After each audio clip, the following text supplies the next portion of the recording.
bienvenue dans votre grand rendez-vous hebdomadaire de l'information sur TVM. Retour sur les événements qui ont rythmé la semaine, actions du gouvernement, actualités économiques, sociales, culturelles et les faits qui ont retenu l'attention.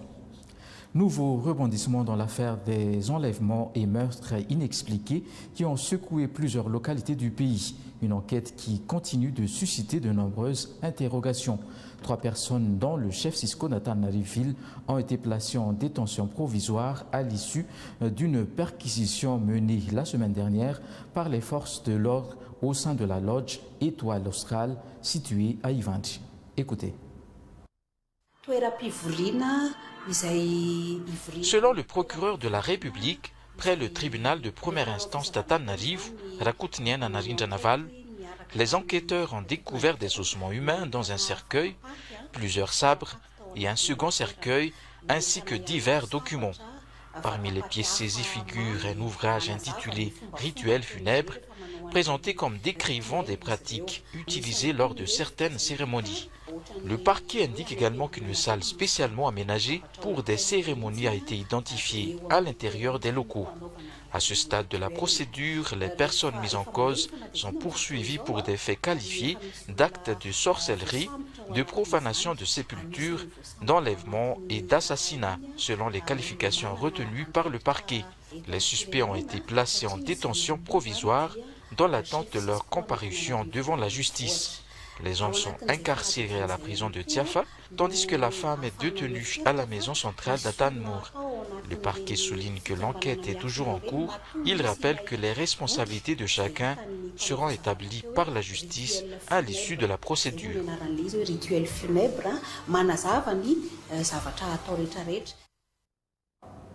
Renforcer la coopération bilatérale et accélérer les projets de développement. C'est l'objectif des 5 accords de partenariat signés la semaine dernière entre Madagascar et l'Égypte à l'occasion de la visite officielle de la délégation malagasy au Caire. Ces accords portent notamment sur le secteur économique, commercial et du développement. Le président de la Fondation a souligné que plusieurs projets de coopération sont déjà en cours de mise en œuvre. Les précisions dans ce reportage de Marcha Ramarkutu.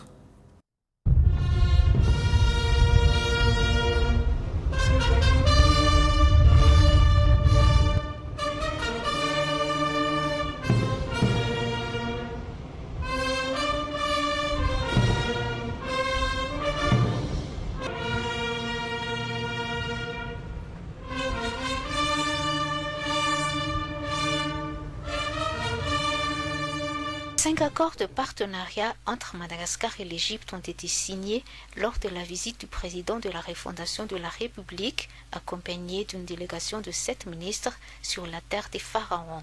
Cette visite a été l'occasion de renforcer les relations diplomatiques entre les deux pays et d'établir des collaborations dans les domaines du transport maritime, de la jeunesse et du sport, de l'emploi et du travail, ainsi que des technologies modernes.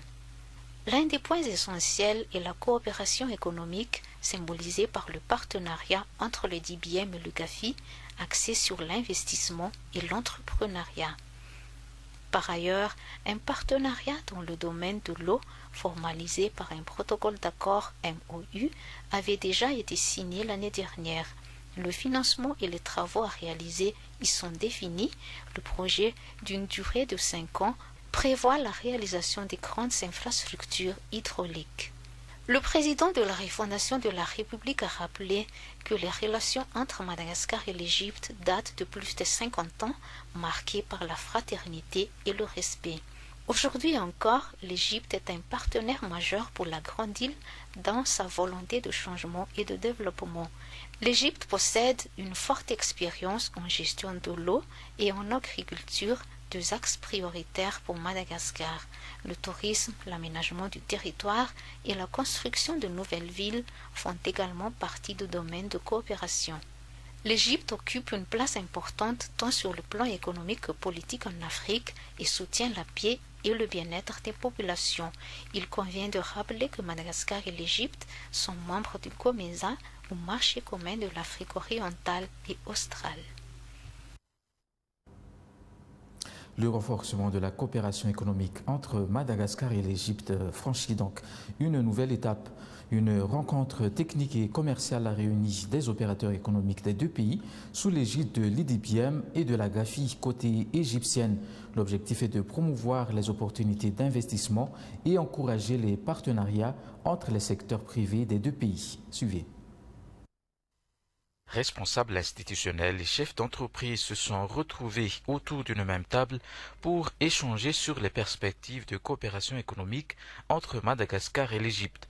Cette rencontre vise à renforcer les relations commerciales, stimuler les investissements productifs et favoriser les partenariats durables entre les acteurs économiques des deux pays. À cette occasion, le président de la refondation, le colonel Michael Randjianirine, a présenté les principaux atouts de Madagascar. Il a rappelé que le pays bénéficie d'importantes ressources naturelles, d'une position géographique stratégique et d'une population jeune, autant d'avantages favorables au développement économique. Il a également mis en avant les nombreux secteurs ouverts aux investisseurs étrangers, notamment l'agro-industrie, les mines, le tourisme, les énergies renouvelables, les infrastructures, l'industrie et l'économie numérique. Le colonel Michael Randjianirine a réaffirmé l'engagement du gouvernement à améliorer continuellement le climat des affaires et à garantir un environnement sécurisé pour les investisseurs. L'IDBM joue un rôle essentiel dans l'accompagnement des porteurs de projets en simplifiant les procédures administratives et en facilitant la concrétisation des investissements. Il a ainsi invité les opérateurs économiques égyptiens à saisir les nombreuses opportunités qu'offre Madagascar. Les ateliers techniques ont permis de présenter aux participants le cadre juridique des investissements à Madagascar, les mesures de facilitation mises en place par l'État, les avantages fiscaux existants ainsi que les possibilités de partenariat entre entreprises malgaches et égyptiennes. Les échanges ont également porté sur les secteurs émergents capables d'attirer davantage de capitaux et de technologies dans une perspective de développement durable. Cette rencontre ouvre une nouvelle dynamique dans les relations économiques entre Madagascar et l'Égypte. Elle devrait favoriser la mise en œuvre de projets concrets, renforcer les investissements directs étrangers, créer de nombreux emplois et consolider les échanges commerciaux et industriels entre les deux nations. 6 ans après la dernière revue de ce type, le gouvernement fait le point sur l'utilisation du budget public et les résultats obtenus durant les 6 premiers mois de l'année. Les autorités annoncent la poursuite des efforts pour accélérer les projets, améliorer la performance de l'action publique et renforcer la transparence dans la gestion des ressources. Reportage de Nadjan Razafnamaru. Lever les obstacles qui freinent la mise en œuvre attend ses techniciens de la Direction générale de budget et des finances avec ses collaborateurs de l'administration publique. Le Premier ministre Mamdine Radzonarson a d'ailleurs reconnu les lourdeurs administratives.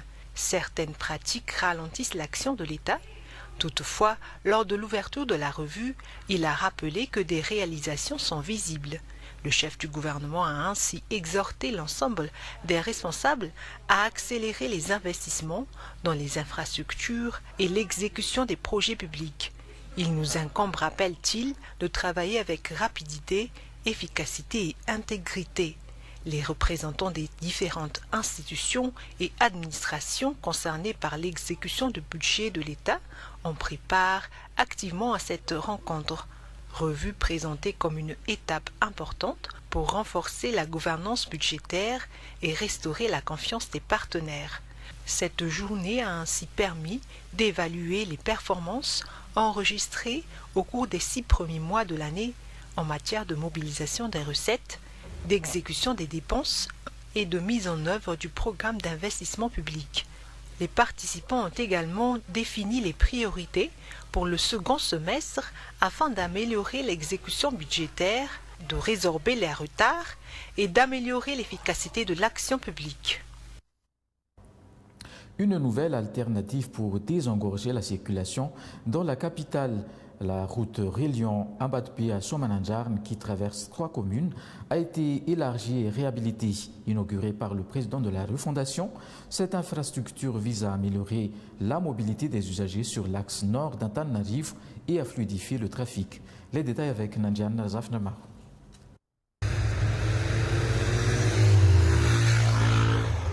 D'une longueur d'environ 2,5 km, cette route entièrement réhabilitée ne se limite pas à la réfection de la chaussée. Les travaux ont également permis de réaménager le carrefour d'Ambadbe, ce qui a permis de créer une nouvelle voie de desserte à Mboumainsi, un axe permettant de fluidifier davantage la circulation dans ce secteur. Pour garantir la durabilité de l'ouvrage, plusieurs infrastructures d'assainissement et de protection ont été réalisées. Dallots, fossés, caniveaux, radiers, mais aussi murs de soutènement, gabions, enrochements et descentes d'eau ont été aménagés pour protéger la route contre les effets de l'érosion et des eaux de ruissellement. Réalisée selon les normes des travaux publics, la chaussée affiche désormais une largeur comprise entre 5 et 5,5 mètres sur la plus grande partie de l'itinéraire. La nouvelle voie de desserte, quant à elle, est large de 4,5 mètres. Une nouvelle voie de desserte à préserver selon le président de la refondation, le colonel Michael Randianirin, lors de l'inauguration. Il a ajouté que l'axe Mbouibé-Somakou-Ilaf sera également aménagé. Une portion de route reliant les rocades RNS 65 et RNS 62. Un projet qui offrira plus de choix aux habitants d'Amboumangakil et d'Ilaf pour joindre leur domicile. Ces infrastructures publiques constituent un patrimoine au service de tous, a-t-il précisé. Il a dans le même temps demandé aux autorités compétentes de renforcer leur surveillance et d'assurer un entretien régulier afin d'en garantir la pérennité. Et la jeunesse malgache au cœur des débats cette semaine au CCIVAT, la concertation nationale des jeunes a réuni des participants venus de différentes régions pour échanger sur leurs défis, leurs aspirations et leur rôle dans le développement du pays. Retour sur les moments forts de cette rencontre et les principales recommandations issues de ces échanges. Sur le plan institutionnel, les jeunes Malagasy ont exprimé leurs propositions sur le futur modèle de gouvernance du pays. Deux options ont été avancées: le maintien d'un État unitaire basé sur une décentralisation équitable ou l'instauration d'un État fédéral garantissant un équilibre des pouvoirs entre les différentes entités fédérées. Ils préconisent également la dissolution de l'Assemblée nationale actuelle afin de permettre la mise en place d'une assemblée chargée d'élaborer une nouvelle constitution. Parmi leurs revendications figure l'intégration des Fukuntagnes au sein des collectivités territoriales décentralisées, la création d'un parlement des jeunes, ainsi que la dissolution de la Commission électorale nationale indépendante, CENI, et une refonte complète du code électoral malagasy. Sur le volet économique, les jeunes appellent à une plus grande place accordée aux entrepreneurs nationaux, notamment aux jeunes porteurs de projets. Ils souhaitent également la promotion des produits Vita Malagasy et une révision en profondeur de la politique d'investissement du pays. Ils proposent par ailleurs la création de centres de formation professionnelle dans chaque district, adaptés aux potentialités locales, notamment dans les secteurs de l'agriculture et de la pêche. Ils invitent aussi les entreprises privées, particulièrement celles du secteur minier, à renforcer leurs actions de responsabilité sociétale des entreprises ou RSE. L'éducation, la santé, les énergies renouvelables, le numérique, l'aménagement du territoire et la protection sociale ont également occupé une place importante dans les discussions. Les jeunes demandent notamment une révision de la politique nationale d'employabilité, en particulier pour les nouveaux diplômés, un renforcement de la protection de l'enfance, un meilleur accès à l'eau et à l'électricité, ainsi qu'une couverture numérique dans toutes les régions. Ces jeunes ont plaidé également pour le développement des infrastructures terrestres, maritimes et aériennes afin de désenclaver les zones isolées.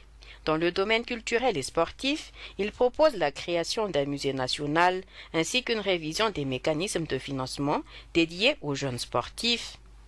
Sur le plan environnemental, les participants appellent à une politique énergétique adaptée aux besoins réels du pays. Ils réclament également davantage de transparence sur les revenus issus des crédits verts destinés à soutenir les populations affectées par les changements climatiques. Parmi leurs autres propositions figure la création de nouvelles aires protégées et la mise en place d'un centre spécialisé dans la prise en charge des espèces animales endémiques de Madagascar. À travers ces recommandations, les jeunes affirment leur volonté de participer activement à la construction d'un nouveau modèle de développement pour la Grande Île. Le processus de révision de la liste électorale est officiellement lancé. La Commission électorale nationale indépendante a donné le 28 juillet le coup d'envoi de l'opération dans la région Analamang lors d'une cérémonie organisée à Talatanvulnondi. L'inscription sur la liste électorale constitue une étape essentielle pour garantir l'exercice du droit de vote. Les citoyens disposent d'une période de 4 mois pour s'inscrire, une campagne qui prendra fin le 25 novembre 2026. Thierry Rakoutenarive invite les citoyens à ne pas attendre la dernière minute, rappelant que cette liste servira pour les prochaines élections ainsi que pour d'éventuels référendums. Le président de la CENI a également présenté les 5 modalités d'inscription mises en place afin de faciliter les démarches des électeurs. Les citoyens peuvent s'inscrire auprès de leur Fuktan lors des visites à domicile effectuées par les comités locaux de révision de la liste électorale, par demande d'inscription à distance, lors des opérations organisées dans les lieux de rassemblement ou encore au niveau des districts, notamment pour les personnes qui viennent d'obtenir leur carte nationale d'identité. À partir du 10 janvier 2027, les listes provisoires seront affichées dans les Fuktan afin que chacun puisse vérifier ces informations et signaler d'éventuelles anomalies ou des inscriptions qui ne seraient plus valides. Pour être inscrit sur la liste électorale, il faut être de nationalité malagasy, être âgé d'au moins 18 ans, être titulaire d'une carte nationale d'identité, ne pas être privé de ses droits civiques à la suite d'une condamnation et justifier de sa résidence dans le Fuktan concerné. Volet culturel à présent, la première édition du festival Adablatsak s'est achevée hier avec diverses prestations à Nalakil. Durant une semaine, masterclass, ateliers de création et conférences se sont succédés. Reportage de Nalsou Randemasnour.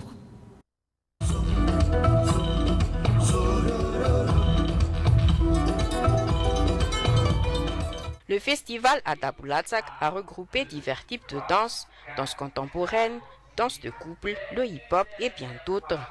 Le partage d'expériences n'était pas un reste durant ces 8 jours de festival. Mis à part les masterclass, 2 conférences ont été organisées. Le premier sur l'avenir d'un danseur professionnel et le second, la place des femmes dans la danse et la création artistique. Des professionnels venus de l'île de la Réunion et de la Guadeloupe ont partagé leurs connaissances avec les locaux. Ils ont également présenté une pièce un peu spéciale. Pendant le festival, on a présenté des masterclass et évidemment une pièce qui s'appelle Les Invisibles, c'est-à-dire ces gens qui sont dans la rue, qu'on ne voit pas et qui ont quand même un destin qui peuvent changer grâce à la danse, grâce à leur corps. C'est toujours un plaisir et un très grand bonheur de partager les émotions et la technique danse avec les danseurs malgaches. Franchement, ce festival, il est top. Il met en relation tous les danseurs, on va dire, de Madagascar et aussi de la Réunion. On a fait une connexion. Les participants du festival ont pu bénéficier de divers masterclass, pouvant les rendre plus performants dans leurs activités. Je dirais que c'est vraiment la façon dont il a mené le cours. Il a une énergie positive vraiment contagieuse et c'est vraiment trop cool. La manière dont il a mené le cours, ça donne vraiment envie de danser, quoi. Voilà. En dehors de l'expérience, je dirais un changement léger de perspective dans la manière de voir la danse. Le festival Adablatsak s'est clôturé par un carnaval suivi de différentes prestations au parvis de l'hôtel de ville à Nalakil. Voilà l'essentiel de l'actualité de cette semaine sur TVM. Merci de nous avoir accompagnés. À très bientôt.